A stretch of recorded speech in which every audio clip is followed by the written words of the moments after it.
Hi friends, today I will show you how to clear Instagram search suggestions. First, open up Instagram,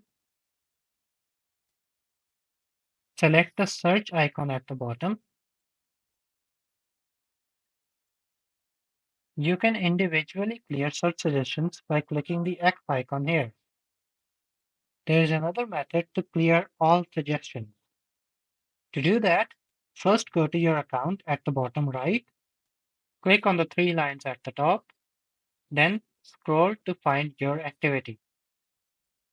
Scroll to the bottom until you find the option known as recent searches.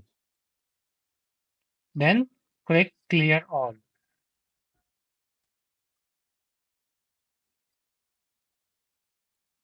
This will clear all your recent searches, as you can see here.